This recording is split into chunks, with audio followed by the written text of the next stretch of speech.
तो मुख्यमंत्री योगी आदित्यनाथ को आपने सुना। इस बीच आगे बढ़ेंगे, बड़ी खबर आपको बता दें, बलूचिस्तान में बीएलए ने पाकिस्तान की सेना के काफिले पर आईडी ब्लास्ट किया है और इस ब्लास्ट में कई पाकिस्तानी सैनिकों के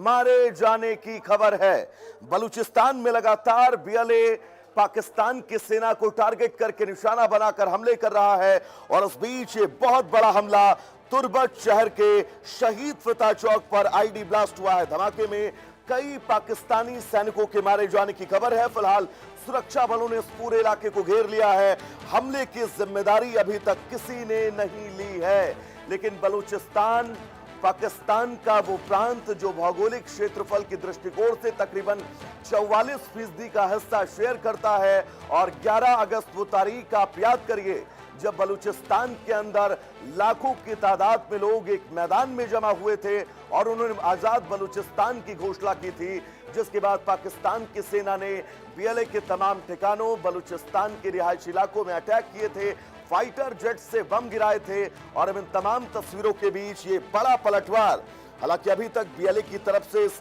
धमाके की जिम्मेदारी नहीं ली गई है, लेकिन ये बहुत बड़ा अटैक तुर्बत शहर के शहीद फिदा चौक पर बड़ा आईडी हमला, कई पाकिस्तानी सैनिकों के मारे जाने की खबर है। हमले की जिम्मेदारी अभी तक किसी संगठन ने नहीं ली है, लेकिन तुर्बत शहर की अगर मैं आपसे बात करूं तो ये बलूचिस्तान का वो जिला है, वो शहर है जो शहर बलूचिस्तान लिबरेशन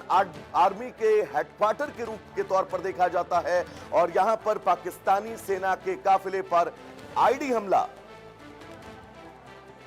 यह अपने आप में बहुत महत्वपूर्ण है। हमारे साथ डीएस सोडी जी जुड़े हुए हैं, डिफेंस एक्सपर्ट हैं। सर बहुत स्वागत है आपका इंडिया न्यूज पर। यह बहुत महत्वपूर्ण है, 11 अगस्त की तारीख सर जब बलूचिस्तान की आजादी की घोषणा की गई और अब पाकिस्तान की सेना के काफिले पर यह हमला, यानी बीएलए ये संदेश देना चाह रहा है सर कि आप कुछ भी कर लें, बलूचिस्तान को वो आजाद मानते हैं, आजाद मानते रहेंगे। सोडी साहब देखिए, जहाँ तक इस अटैक का सवाल है तो पहले तो इसको मैं कंडेम करूंगा, क्योंकि आज पाकिस्तान का इंडिपेंडेंस डे मनाया जा रहा है पाकिस्तान के अंदर। साथ ही साथ देखिए ये भी सच है कि जो बलूचिस्तान है उसमें काफ़ी एट्रॉसिटीज होती हैं वहाँ के लोगों के ऊपर पाकिस्तान की आर्मी की तरफ से। तो लेकिन जहाँ तक इस अटैक का सवाल है और जहाँ तक कि जो आज की किलिंग्स हुई हैं जो आप रिपोर्ट कर रहे हैं, क्योंकि वहाँ का ये इंडिपेंडेंस डे मनाया जा रहा है, तो आज मैं इतना ही कहूँगा कि I will condemn this attack. ऐसा होना नहीं चाहिए था, पर जिस तरह की हालात बलूचिस्तान में हैं और जिस किस्म की एट्रॉसिटीज वहाँ पे पाकिस्तानी रेंजर्स करते हैं, तो ये अटैक उन्होंने इसलिए किया है और अपनी आज़ादी के लिए उन्होंने एक फिर से पाकिस्तान को बताया है कि वो एक आज़ाद मुल्क, बलूचिस्तान जहाँ तक कंसर्न है वो आज़ाद है और वो अपनी आज़ादी के लिए, पाकिस्तान से आज़ादी के लिए आगे लड़ते रहेंगे। सुर साहब, बलूचिस्तान समेत पूरा पाकिस्तान, ये कहा जा सकता है आजादी और बंटवारे के बाद पाकिस्तान ने जिस बबूल को जमीन पर लगाया है, आज पाकिस्तान उसी बबूल के पेड़ को काट रहा है। आप आम की उम्मीद तो जरूर कर सकते हैं, लेकिन ये तय है बलूचिस्तान हो, खैबर पख्तूनख्वा हो, पाक अधिकृत कश्मीर हो, इन तमाम इलाकों में पाकिस्तान की सेना बैकफुट पर है। सोडी साहब जी बिल्कुल, आप ठीक कह रहे हैं। अभी देखिए जिस तरह के हालात वहाँ पे बने हैं, चाहे आप बलूचिस्तान ले लो, खैबर पख्तूनख्वा ले लो या पीओके ले लो, तो अभी हमने पिछले दिनों में देखा है कि पीओके के अंदर कितनी किलिंग्स हुई हैं, वहाँ के इनोसेंट लोगों को कैसे पाकिस्तानी रेंजर्स ने मारा है। तो ओवरऑल आप अगर देखते हैं तो पाकिस्तान में जो हालात हैं वो कुछ ठीक नहीं है। और जहाँ तक पाकिस्तान आर्मी का सवाल है तो वो बिल्कुल ही अपना देखिए डिक्टेटरशिप चला रहे हैं, वहाँ पे किलिंग्स कर रहे हैं, इनोसेंट लोगों की किलिंग्स हो रही हैं। और मैं सिर्फ इतना कहूँगा कि जो इंटरनेशनल कम्युनिटी है उसको अभी इसके ऊपर नज़र रखनी चाहिए कि पाकिस्तान के जो हालात हैं जहाँ पे इनोसेंट किलिंग्स हो रही हैं उसके ऊपर उनको कोई ना कोई एक्शन लेना चाहिए। और सोडी साहब, आज की तारीख बहुत महत्वपूर्ण है, 14 अगस्त, क्योंकि पाकिस्तान आज के दिन अपना स्वतंत्रता दिवस मना रहा है और किसी देश के स्वतंत्रता दिवस के दिन वहां के सेना पर वहां के स्थानीय लोग अगर इतना जबरदस्त आईडी ब्लास्ट हमला करते हैं तो पाकिस्तान के लिए सर मुझे नहीं लग रहा है कि इससे बड़ी कोई चुनौती अब होगी। नहीं, बिल्कुल ठीक कह रहे हैं आप। देखिए मैंने यही पहले भी यही कहा है, क्योंकि आज वो अपना इंडिपेंडेंस डे मना रहे हैं। हालांकि मैं इस अटैक को कंडेम कर रहा हूँ, लेकिन जिस तरह से वहाँ पे हालात बने हुए हैं तो उससे हम यही कह सकते हैं कि पाकिस्तान को एक बड़ा सोचना पड़ेगा कि वो अपने लोगों के ऊपर जो जुल्म कर रहे हैं, चाहे वो बलूचिस्तान हो, चाहे वो पीओके में, खैर वो पीओके तो उनका नहीं है, वो भारत का एक अभिन्न अंग है, लेकिन जिस किस्म की अट्रॉसिटीज वो कर रहे हैं उसको इसके बारे में विचार करना ही पड़ेगा। और ये बहुत महत्वपूर्ण है सर, क्योंकि पाकिस्तान के अगर आप इतिहास को सर देखेंगे तो मुट्ठी भर ताकतें वहां पर हैं, वो चाहे शासन सत्ता की ताकतें हो या फिर वहां की सैन्य ताकतें, सिर्फ और सिर्फ उनके हाथ में ही कमान रहती है, उनके पास लग्जरी गाड़ियां रहती है, उनके पास लग्जरी खाना, विदेशों में उनके लड़के पढ़ते हैं, बच्चे पढ़ते हैं, लेकिन पाकिस्तान की आम आवाम तो सर रोटी तक को मोहताज है आज की डेट में।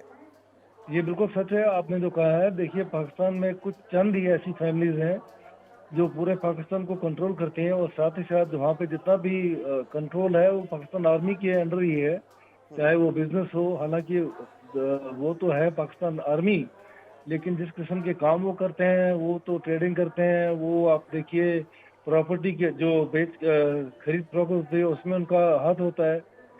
तो ये सब चीज़ें पाकिस्तान के अंदर है, और ये बहुत अनफॉर्चुनेट है कि जो कुछ भी पाकिस्तान में हो रहा है, क्योंकि वहाँ का जो कॉमन आदमी है वो इकोनॉमिकली बहुत वीक है, उनके पास खाने के लिए पैसे नहीं है, और ये हम हर रोज देखते हैं कि पाकिस्तान के अंदर हालात कैसे हैं।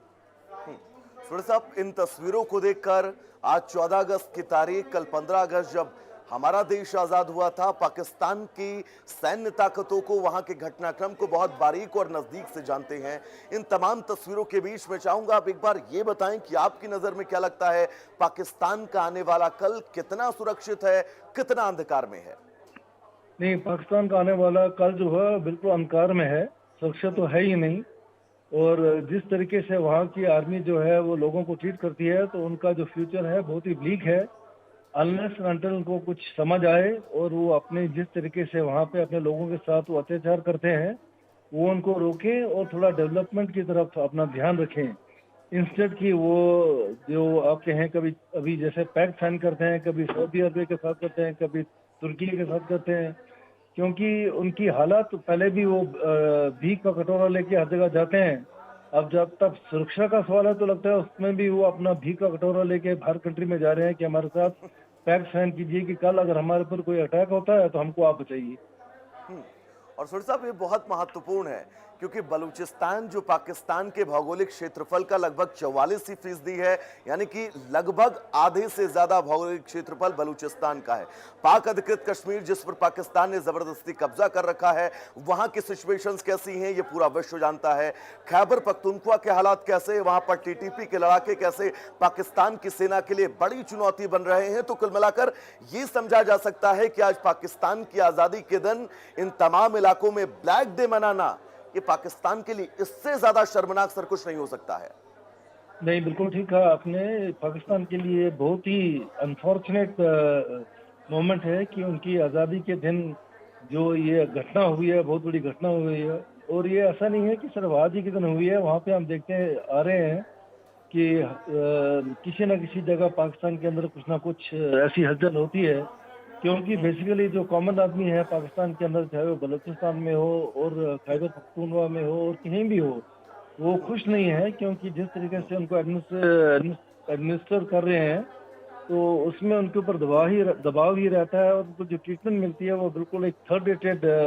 सिटीजन की तरह मिलती है। सुरेश साहब, बहुत महत्वपूर्ण है। फिलहाल आपका बहुत बहुत शुक्रिया हमारे साथ जुड़ने के लिए और इन तमाम जरूरी जानकारियों को हमारे दर्शकों तक पहुंचाने के लिए।